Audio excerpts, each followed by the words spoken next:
Que a paz esteja convosco. Quero desejar a todos uma boa noite e pedir desculpa para vocês, porque a intenção do meu coração era ler o livro de João, né? Fazer uma leitura capítulo a capítulo, mas senti a necessidade de mudar isso, né?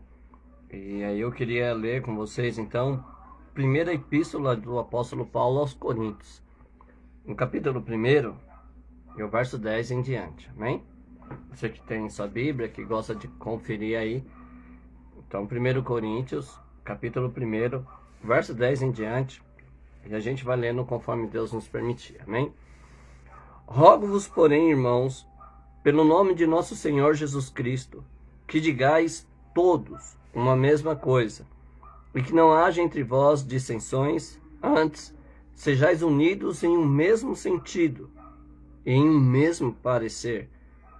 Porque a respeito de vós, irmãos meus, me foi comunicado pelos da família de Cloe que há contendas entre vós. Quero dizer com isso que cada um de vós diz: eu sou de Paulo, eu de Apolo, eu de Cefas e eu de Cristo. Está Cristo dividido? Foi Paulo crucificado por vós? Ou foste vós batizados em nome de Paulo? Dou graças a Deus, porque nenhum de vós batizei, senão a Crispo e a Gaio, para que ninguém diga que fosse batizado em meu nome. Amém? Vamos parar um pouco aqui já para começarmos a refletir, para não perder muito tempo. Então, se você começa a ler a carta aos Coríntios, você vai ver que Paulo elogia a igreja, que dá graça porque ela foi enriquecida, porque não falta dons, né? Ele fala umas coisas bonitas, né?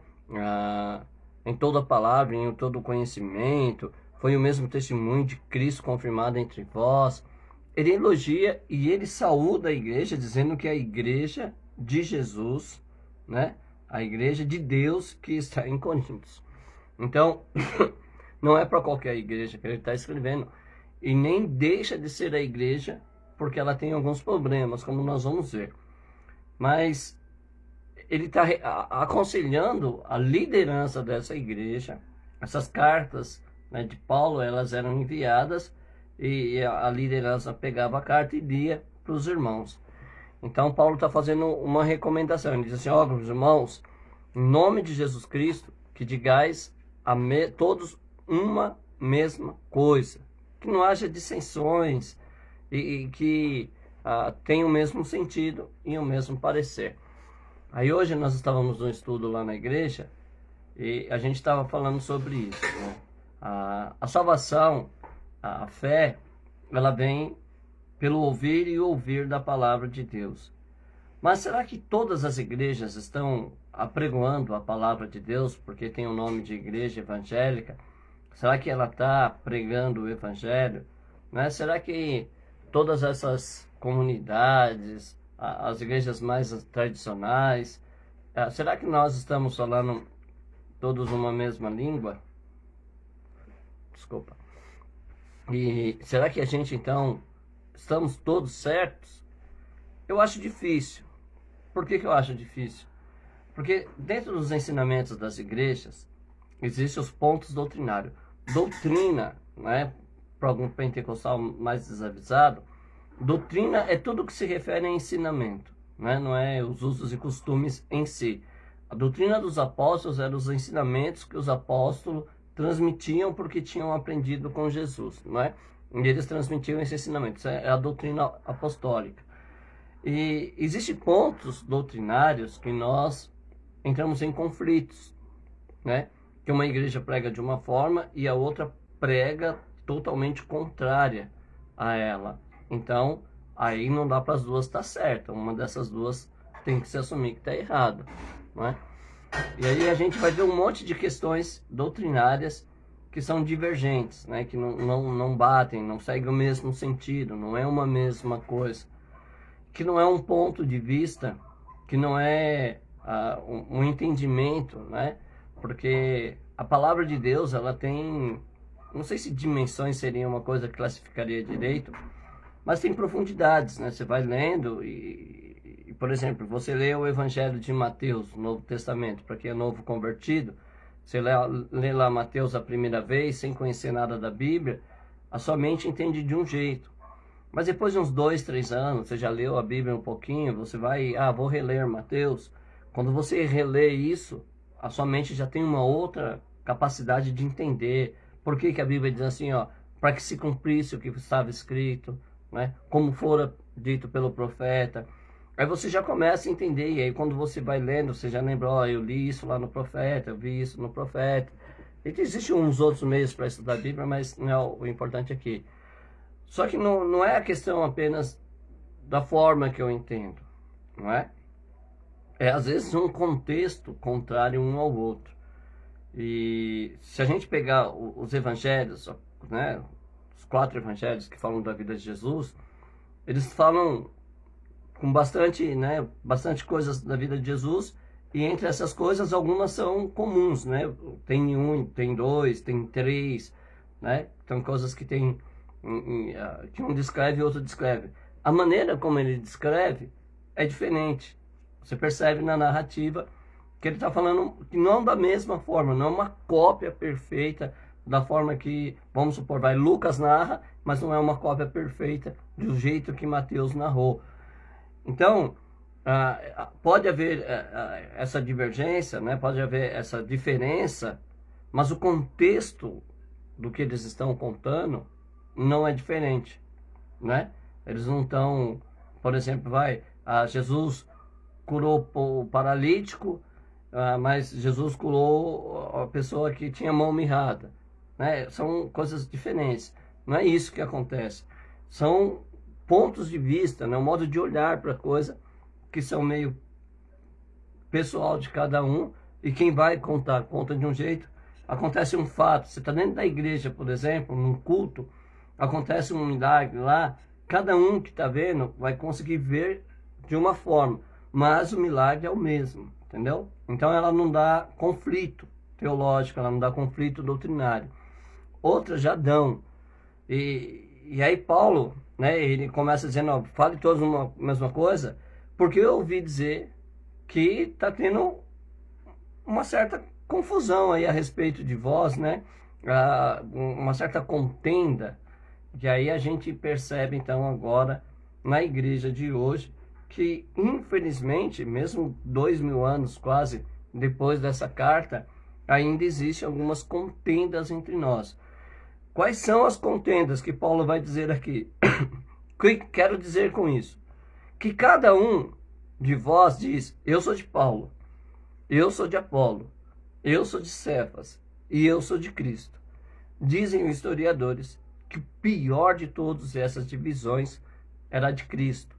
Que é aquele tipo de crente assim, eu sou servo de Deus, Deus fala comigo, eu não preciso ouvir ninguém, eu não preciso, eu leio a Bíblia, Deus me revela, ele é exclusivo, né? É ele Deus, uma ligação direta assim, ó, e aí ele não precisa aprender com ninguém, é autodidata, ele lê e interpreta do jeito que ele quer, e o jeito que ele quer é o correto para ele, né? E ele não precisa de um mestre, ele não precisa de alguém que ensine, ele não precisa ouvir outros pregadores, porque ele é a joia perfeita de Jesus. Dizem os historiadores que era essa divisão que tinha. E aí a gente precisa ser sincero, não é? Vamos ser sinceros aqui para a gente poder aprender. E aí deixa eu já colocar a minha posição diante disso. Eu acho, né, que a gente precisa estudar a Bíblia e descobrir algumas verdades que ninguém diz para nós. Não é que elas não estão reveladas na Bíblia. Você lê a Bíblia e ela é clara. Paulo está falando do quê? Divisão não é aceita por Deus, né? Divisão não é uma coisa que Deus aprove. Não existe isso. Deus nos chamou para unidade. Depois, se você quiser ler Efésios 4, você vai perceber muito isso. E se Deus permitir, a gente fala qualquer dia sobre isso. Deus nos chamou para unidade. Então a divisão não provém de Deus. Não provém de Deus, né? A divisão não provém de Deus. E Paulo está falando aqui então. Tinha Paulo, o próprio Paulo, fundador da igreja, né? Que tinha uma linhagem de pensamento. Tinha Apolo, eu ouvi dizer que era um pregador eloquente. Tinha Cefas, né? Que é linha dura, tradicional, pé roxo. E tinha lá esses que dizem só de Cristo. Nós temos hoje no Brasil 4 grandes divisões, pelo menos. Que é tradicional, pentecostal, neopentecostal e os inventores de moda, como eu chamo. Não é desonrando, não. É que eles ficam criando umas coisas que eu não entendo e seguem modismo, né? Então, hoje nós temos essas divisões dentro do Evangelho. A Igreja de Cristo, ela está dividida. Não é eu que estou pregando isso, não é eu que estou apontando ninguém. Basta você ser sincero com você mesmo e olhar para você ver que tem uma divisão. Nessas divisões, tem, claro, que aí, dentro do meio pentecostal, por exemplo, né, nós temos algumas igrejas mais destaques, né, que nem as Assembleias de Deus, que são mais antigas. Temos a Deus e Amor, que é, em tese, é uma das grandes referências pentecostais. E temos um monte de igrejas depois. E aí, cada igreja que vai surgindo, eles vão criando os seus RI, né, os seus regulamentos, e vão decidindo a doutrina que eles querem seguir, por aí. Então, mas 4 são as origens dessas divisões aí, que depois vão se dividindo mais e mais, porque a semente, ela vai produzir, né, conforme a espécie. Isso é um fruto de uma divisão, a tendência é que se divida mais ainda. Então, nós temos essas 4 divisões. Isso é bom, isso é ruim. Seria bom se nessas 4 divisões houvesse uma coerência, né? Uma coerência. Por exemplo, se a briga fosse a questão dos usos e costumes, né? Se a questão fosse briga dos usos e costumes, como existe, né? Essa questão dentro do Evangelho, seria bacana. Por quê? Porque não mudaria a doutrina em si. Mas dentro dessas divisões, existe sim os conflitos teológicos, que aí é o que preocupa, não é? A questão dízimo, a questão lei, a questão de novo casamento, a questão...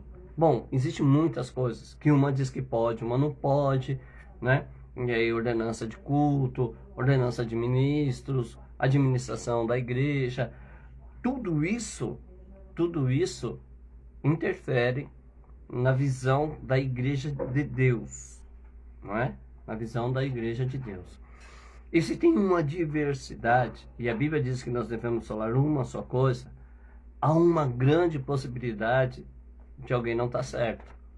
Porque não pode os dois estar certos, né? Não pode todo mundo estar certo se cada um está seguindo um pensamento. Paulo está falando, não, um sentimento, uma só doutrina, né? O mesmo parecer, uma mesma coisa, para que não tenha essas dissensões. Então, não dá para todo mundo estar certo. Não dá. A gente temos que ser sincero sincero e responsável, né? Em dizer, nós precisamos examinar as escrituras para descobrir se o meu modo de viver, para quem quer ser evangélico, é claro, né? Para saber se eu estou seguindo realmente a verdade, ou eu posso estar correndo os riscos aí, que Paulo tanto escreve nas suas cartas, né? Ele vai falar dos riscos doutrinários, vai falar da influência dos hereges, dos apóstatas que tentam se infiltrar no nosso meio, aqueles que vão ensinar doutrinas de demônio, ensinamentos de demônios, né? Não é demoniologia, não, é ensinamentos que pertencem, à raiz desses ensinamentos são demoníacas. Ele vai falar sobre essas coisas todas.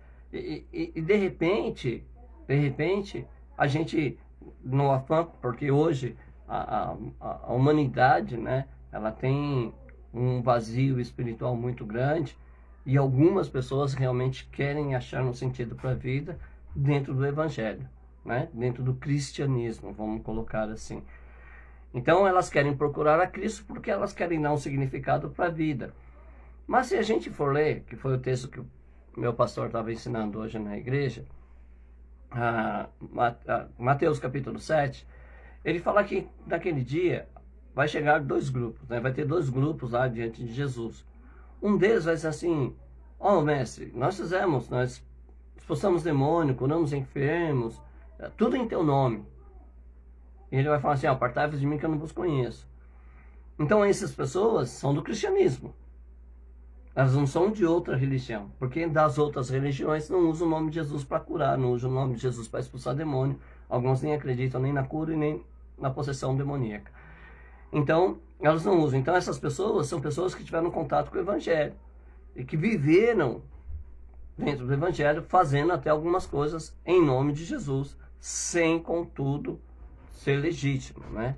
Sem, contudo, estar praticando a verdade, praticando a palavra, praticando aquilo que Jesus nos ensinou. Olha como é perigoso isso.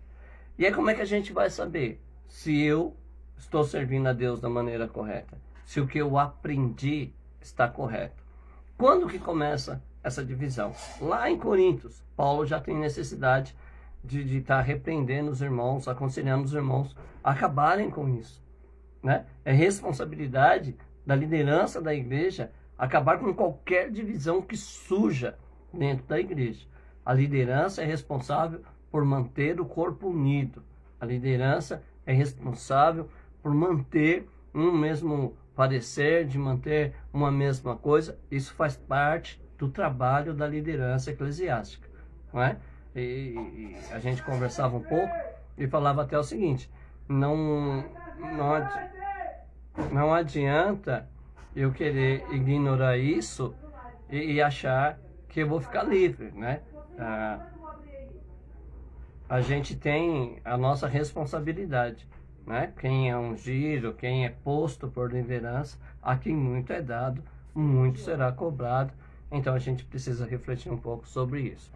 Então, a essas divisões, Paulo diz assim: ó, eu agradeço que eu nem batizei ninguém em meu nome e batizei apenas algumas pessoas, né, para que ninguém diga que eu fui batizado em nome de Paulo. Hoje, até essa questão do batismo, ela é conflitante em alguns lugares. Existem igrejas, por exemplo, que, por exemplo, eu sou de uma linhagem da igreja atual, e se eu quiser congregar numa outra igreja, fazer parte da membresia de uma outra igreja, alguns ministérios me obrigam a batizar de novo, né? Me obrigam a batizar de novo. Eles não aceitam o meu batismo. Por que que existe isso? Porque tem igreja que batiza em nome de Jesus. Tem igreja que batiza em nome do Pai, do Filho e do Espírito Santo. E aí uma não aceita o batismo do outro, né? Tem que ser da forma que eles definiram que é o certo para eles. E aí como é que faz isso? Como é que a gente batiza, né? Para que essas pessoas, vamos supor, eu tenho a minha igreja, eu vou batizar um membro da minha igreja, como é que eu batizo ele para que quando ele for para outra igreja, ele possa ser aceito? Se bem que algumas igrejas, nem que se for feito da maneira deles, eles aceitam mesmo, tem que ser praticado por eles mesmos. Então, há esse conflito, né? Aí alguém diz assim: ah, mas isso daí é uma grande heresia. É uma grande heresia, eu concordo com vocês. Mas vocês sabiam que a Bíblia fala sobre a unção e ela diz que é sem arrependimento? Mas, por exemplo, se você recebe a unção, se você é levado ao ministério e é consagrado, né, obreiro numa igreja, algumas igrejas também não te aceitam. E se você quiser congregar nessas igrejas, o que você tem que fazer? Você tem que pegar o seu cargo, a sua unção, e aí você rebaixa isso, faz um curso do ministério lá, né? Não é um curso bíblico apenas, você pode ser doutor em Bíblia, mas você tem que fazer um curso deles e passar uma prova deles para depois ser reconhecido por aquilo que você já é, né? Se o segundo batismo é uma coisa herege, se é uma coisa que é apóstata, reunção, existiria isso, né? Porque se você é rebaixado, depois você tem que ser ungido de novo. Funciona isso na sua mente? Na minha não funciona, mas a gente tem isso, né? Então, a gente precisa procurar saber qual é a igreja certa. A gente precisa. Porque existe um erro que eu encontro muito quando a gente conversa sobre a questão da igreja de Cristo, que é um erro que diz assim: ah, eu congrego lá, mas se eles errarem é problema deles. Poderia ser verdade, né? Poderia ser verdade, se não fosse o fato do seguinte: quando eu congrego em um lugar, eu tomo Santa Ceia nesse lugar. E ao tomar Santa Ceia, eu declaro a minha comunhão com aquele corpo, não é? E é impossível um corpo mergulhar no esgoto e alguma parte desse corpo não se molhar. Então, se o corpo está no sentido errado, eu não posso ter a esperança de ser salvo. Se o ensinamento desse corpo não é um ensinamento que leva para o céu, eu não posso esperar chegar lá. Se o que se pratica na igreja em que eu estou é um conteúdo antibíblico, eu não posso esperar ser salvo, porque a minha salvação vem de eu obedecer a palavra. Mas se a forma que estão ensinando a palavra não é verdadeira, é enganosa, como é que eu posso esperar chegar então naquilo que Jesus me promete, nas moradas que ele foi preparar para nós? Então é uma coisa muito séria e a gente precisa olhar com isso com responsabilidade, principalmente você que quer servir a Deus, principalmente você que quer ser salvo segundo a palavra de Deus. Outras religiões têm outra forma de salvação, eu não estou aqui falando de outras religiões, até porque eu nem conheço outras religiões para poder falar, nunca participei de outra religião para poder dizer essas coisas. Mas eu sou evangélico, sou cristão evangélico e um modelo bíblico, né? Então, se você quer ser salvo, se você quer ser um crente bíblico, um crente verdadeiro, estar naquele grupo dos verdadeiros adoradores, você precisa examinar a palavra e você precisa estudar. Até porque se você perceber que o lugar que você está, né, não está seguindo a Bíblia, você tem que ficar esperto. Ou você ora a Deus para que Deus mude isso, porque Ele é o dono da igreja dele. Algumas igrejas não são dele, como a gente vai ver mais para frente. Mas da igreja dele ele é o dono, e se alguma coisa estiver errado, ore. Deus levantou Paulo para mandar uma carta e disse assim, ó, tá errado, vamos consertar. Não é porque está acontecendo um erro que não é de Deus. Não é porque tem alguma coisa que está fora que deixou de ser a igreja de Deus. Nós vamos ver aqui, né? A carta de Coríntios é Paulo corrigindo essas coisas. A igreja de Coríntios tem muitos problemas, não é só o problema da divisão, não. Mas o problema que ele começa é esse. Mas ele, como tu vai saudar, ele fala assim, a igreja é de Deus. Não é que vocês deixaram de ser igreja de Deus. É que vocês precisam agora corrigir, para que vocês possam ser salvos. Uma vez que você foi exortado a mudar, mude. Uma vez que você foi ensinado a verdade, cabe você obedecer a verdade ou não.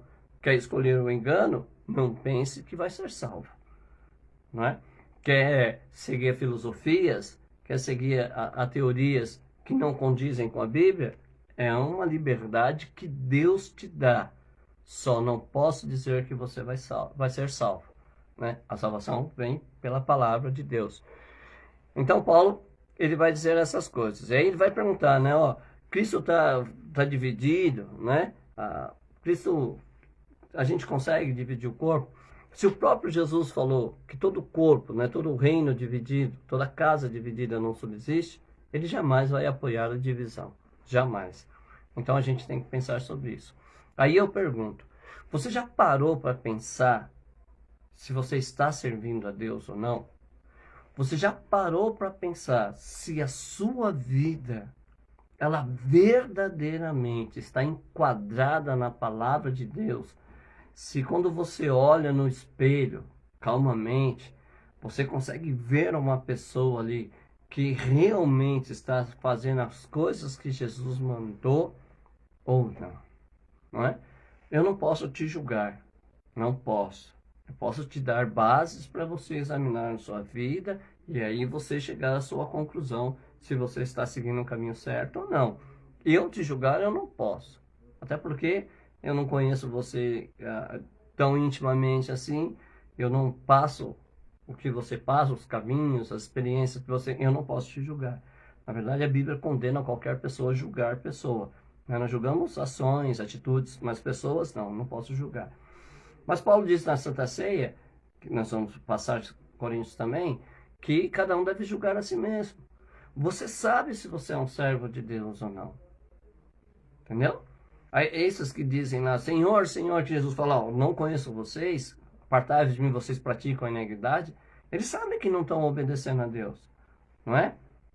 Vamos fazer aqui um check-up rápido, basiquinho assim, só para ver se dá para aprofundar isso. Vamos ver se o alicerce, a gente consegue cavar aí bem fundo o alicerce para edificar uma casa sólida, para que o vento não destrua. Primeira coisa, seu coração. Como está o seu coração? De tudo que se deve guardar, guarda o seu coração, porque dele procede a saída da vida. Como é que está o seu coração hoje? Está magoado? Está ressentido? As pessoas machucaram você? Você perdeu alguma coisa? Seu coração está entristecido? Mas não é entristecido, acho que não é a palavra, porque todo mundo fica entristecido. Mas alguém te falou alguma coisa, ficou sabendo o que está causando dor em você, que causa revolta em você? Então, você está precisando de um check-up. Coração limpo, na verdade, é um coração que aceitou Jesus de verdade. Mágoas, ressentimentos, desejo de vingança, isso não é de Deus. Se você tem essas coisas, esquece. Pode passar. Se aconteceu uma coisa com você que foi muito dolorida, né? Ou você trabalhou 2 meses lá e o patrão falou que não vai te pagar e mudou e abriu falência, você não tem como recorrer a isso, mas você pensa assim, se eu encontrar aquele cara, ele vai ver, então você também não está pronto para servir a Deus.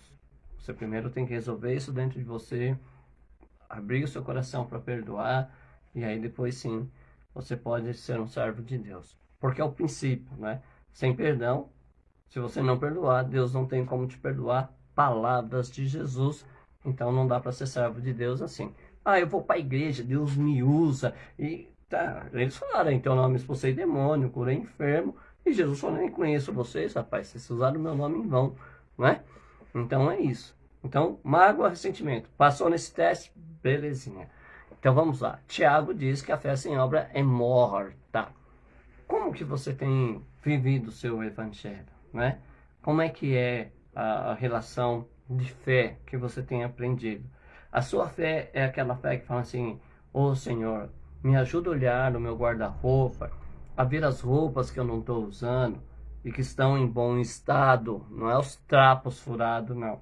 É as roupas que eu não estou usando e estão em bom estado, os calçados que eu não uso mais e que estão em bom estado, o alimento que eu tenho na despensa, né? Que não é o que você não vai usar, que é o fubá que veio na cesta básica, a farinha de mandioca que veio na cesta básica, o tempero que veio, não, é o arroz, né? Ô Senhor, tenho 5 quilos de arroz, fiquei sabendo que meu filho ali, o meu irmão ali, está necessitado, eu não tenho um pacote fechado para dar, mas eu vou pegar aqui 4 canequinhas, vou colocar num saquinho, vou levar para ele fazer a janta de hoje, né? Como é que você está vivendo o seu evangelho?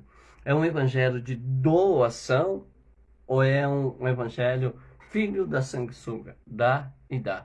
Que aí vai para a igreja e Senhor me dá, e são chaves para fazer isso, como mover a mão de Deus, o segredo para que Deus te abençoe, como se Deus dependesse de alguma coisa, né? A gente é tão tapado às vezes, Deus dá por liberalidade, não dá porque Ele nos deve nada. A única coisa que nós somos dignos é da morte, que é o salário do pecado. Fora isso, irmãos, tudo é graça, e de graça, e é um favor imerecido.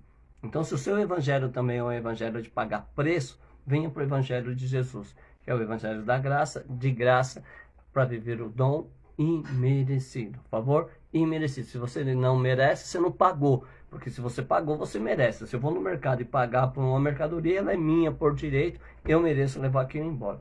Então, no evangelho de Cristo não tem isso, né? Não tem que pagar preço. Ou você aceita que é de graça e que você não merece, mas Deus te agracia, ou não é o de Cristo. Bom, o que mais que a gente pode falar sobre isso, né? Eu acho que eu vou começar a fazer a live de 1 hora, porque assim dá bastante tempo de eu falar. E aí Paulo diz assim, ó, porque Cristo me enviou não para batizar, mas para evangelizar, não em sabedoria de palavras, para que a cruz de Cristo se não faça vã, porque a palavra da cruz é loucura para os que perecem. Mas para nós que somos salvos, é o poder de Deus, porque está escrito, destruirei a sabedoria do sábio, aniquilarei a inteligência dos inteligentes. Onde está o sábio? Onde está o escriba? Onde está o inquiridor desse século? Porventura não tornou Deus louca a sabedoria deste mundo? Então, olha só a pergunta, só para a gente finalizar aqui. Ele fala assim, ó, o evangelho que eu prego não é com sabedoria humana apenas, não é? Não é apenas com palavras de sabedoria, é a mensagem da cruz. E qual é a mensagem da cruz? É o arrependei-vos porque vos é chegado o reino dos céus. Essa é a mensagem da cruz. Não é vem para a igreja que Deus vai te fazer isso, ou não, vem para a igreja que Deus vai fazer. Não, isso não é uma propaganda cristã evangélica, né? A propaganda cristã evangélica é, arrependa-se, porque vos é chegado o reino dos céus. É claro, nós temos benefício, muitos benefícios segundo a Bíblia Sagrada. Mas a propaganda não é o benefício, a propaganda é o se arrepender, porque sem se arrepender, você não vai ter perdão, sem ter perdão, você não vai conseguir os benefícios. Eu vou te enganar e você vai, mesmo que alguma coisa aconteça boa na sua vida, não vai ser aquilo que Deus quer fazer com você, não vai ser para salvação. E aí ele fala, agora você já prestou atenção nos pregadores modernos, não é? Eles são homens muito letrados. E aí a gente tem agora especialistas, né, em outros setores que trazem o seu conhecimento profissional, teórico, acadêmico, e eu não acho isso errado, mas eles querem pegar isso tudo e jogar dentro do evangelho como se isso fosse realmente verdade, não é? Existe muita coisa boa que a gente pode aprender com os estudos seculares, em toda a profissão, né? Você pode aprender, né? Você pode, por exemplo, você trabalha na construção civil, pedreiro, ajudante de pedreiro, você começa a entender sobre fundação, sobre edificar, né? Você é policial, você aprende sobre hierarquia, sobre comando, você é engenheiro, então todas as profissões você consegue trazer benefícios para o Evangelho e ter a sua própria forma de explicar o Evangelho, mas isso não pode sair da mensagem central, né? A gente não pode esquecer que a mensagem do Evangelho é a cruz de Cristo. E a toda sabedoria que não pertencer a isso, todos os ensinamentos que não for condizente a isso, é uma coisa louca. Deus tornou loucura a sabedoria dos homens. Eu vi outro dia no Kauai, né? E tinha um pastor lá pregando e ele disse que deu um conselho para uma irmã que estava com um problema conjugal, né? Parece que o marido não dava atenção para ela e aí então ele deu um conselho. Se você pegar o conselho, é totalmente anticristo, né? É totalmente antibíblico o conselho que ele dá. Mas ele diz que foi um sucesso, que glória a Deus, Deus agiu nestas coisas. Mas é uma coisa totalmente contrária do que a Bíblia ensina. É uma atitude totalmente contrária do que a Bíblia ensina. Como é que um pastor pode ensinar isso, né? E como é que pode dar glória a Deus se é uma coisa que se deu certo, né? Se deu certo e isso pode ser verdade, então Deus aconselhou errado a mulher, então os ensinamentos bíblicos não servem, né? A gente tem que parar um pouco para prestar atenção. É muito sério essa questão da salvação. É muito sério a questão dessa divergência de evangelho que são pregados por aí, porque você pode ser enganado. Você pode ser enganado. E de repente você estava numa necessidade, ou sei lá, acordou. Eu não acredito que isso aconteça, mas de repente você acordou assim, rapaz, hoje eu estou super bem da vida, vou procurar Jesus, glória a Deus. Eu não conheço ninguém que aconteceu assim. E aí você vai para a igreja, você vai para uma igreja que você conhece. Ou você ouviu falar, ou já tem alguém que você conhece que frequenta essa igreja. É o modo normal de alguém procurar uma igreja. Chega nessa igreja e aí você vai aprender o que essa igreja ensina. A pergunta é, essa igreja, ela está te ensinando a verdade? Essa igreja, ela realmente segue o padrão da Bíblia? Realmente ela ensina como a Bíblia manda? Porque os enganos estão dentro desses ensinamentos. O que o diabo vai tentar nos convencer é nos ensinando errado. E como disse o sábio, o diabo não tem problema nenhum em te dar coisas boas se ele roubar a excelente, que é a sua salvação. Ele pode te deixar numa igreja que te ensine um monte de heresia, que faça você viver de uma forma apóstata, e aí você vai, quando chegar no final, dia do julgamento, você não vai ser salvo, vai argumentar que você fez muita coisa em nome de Jesus, mas Jesus vai dizer, cai fora, não te conheço, você praticava iniquidade. Então pare um pouco, pense um pouco sobre isso, né? O evangelho não é uma coisa exclusiva de uma igreja. Tem igreja que é exclusiva, só eles vão ser salvos, não é? Eu também desconfiaria de uma igreja assim. Mas a verdade é que a igreja é o corpo de Cristo, né? É um corpo só, um corpo só. Então você tem que estar centrado nesse corpo de Cristo. Você tem que ter certeza que o que você está aprendendo vai te levar para o céu. Você tem que ter a certeza de que esse evangelho que você está seguindo, que você está praticando, é o evangelho verdadeiro de Jesus o Cristo. Para você não ser enganado. Para chegar naquele grande dia e Deus não falar para você que você tem que ir embora porque Ele não te conhece, não é? Então você precisa conhecer o verdadeiro evangelho. Então eu li, né, 1 Coríntios, capítulo 1, a partir do verso 10, fala sobre essa divisão. Isso vai continuar, essa divisão vai continuar. Se Deus permitir, a gente vai falar um pouco disso amanhã, para a gente poder gravar um pouco mais. Mas é isso, a gente tem que ter cuidado. Nem todas as igrejas são de Deus, nem todas as doutrinas que estão sendo ensinadas pertencem a Jesus, e a gente precisa tomar muito cuidado. Apocalipse te dá um conselho, não é? Tome cuidado para que ninguém roube a coroa da vida eterna, não é? Então tome cuidado. Existe um ladrão que quer roubar a sua salvação. E ele vai fazer isso naquilo que o mundo chama, né, de estelionatário. Ele vai argumentar com você. Ele vai te enganar para que você tire a sua coroa e dê na mão dele. Ele não vai fazer um assalto. Ele vai te persuadir a entregar isso a ele. Como? Seguindo um ensinamento errado. Não é? Seguindo um ensinamento errado. Então, existem muitas igrejas? Muitas teorias? Sim. Todas estão certas? Não. Não. Não podem estar certas, porque elas são uma contra a outra. Então, não pode estar certa. A igreja de Deus tem problema, como a gente viu. Mas esses problemas podem ser solucionados, como a gente está vendo. E como a gente vai ver mais para frente amanhã. E até onde Deus nos permitir. Amém? Abra o seu olho, fique esperto. Tome cuidado com a fé que você está sendo ensinado, porque o nosso desejo é que você chegue à salvação e nós também, né? Se você tem alguma coisa que possa ser contrária a isso, você tem total liberdade de postar aí no comentário e depois a gente tenta responder isso para você, né? Se você tiver dúvida também, pode postar isso também. Provavelmente esse vídeo vai parar no YouTube, e se você puder divulgar. Se você aprendeu alguma coisa que é interessante, amanhã a gente continua falando dessa divisão, e você acha que pode ser interessante para alguém, se você conhece alguém que você acha que está numa igreja que não é muito bíblica, e que talvez precise de alguém para falar isso para ela, então comente, amanhã às 10h30 nós estamos de volta.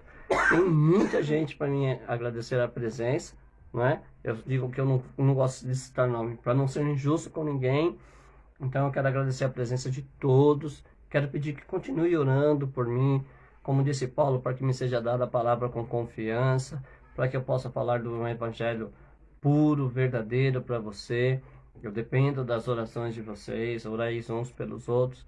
E é isso. Vamos nos unir, vamos ter uma mesma linguagem, vamos ter o mesmo parecer, né? Aquilo que é o mesmo sentido à salvação celestial. Amém? Feche seus olhos. Senhor Deus, em nome do teu Filho Jesus, nós damos graça ao Senhor, porque usa o teu Filho para nos alertar acerca das divisões, acerca das diversidades de doutrina, dos ventos de doutrinas, como a tua palavra diz, acerca dos perigos dos apóstatas, dos hereges, como seria difícil nesses nossos dias. Nós precisamos que o teu Espírito nos ajude a entender a tua palavra, Pai. Eu quero pedir que o Senhor grave a tua palavra no coração desse meu irmão, dessa minha irmã que me ouviu, e que o Senhor possa abrir o entendimento, o nosso entendimento, para que a gente possa ver a verdade, Pai. Como Jesus te pediu, santifica-nos na verdade, a tua palavra é a verdade. Amém, Senhor. Deus abençoe a todos. Espero você amanhã, se possível for.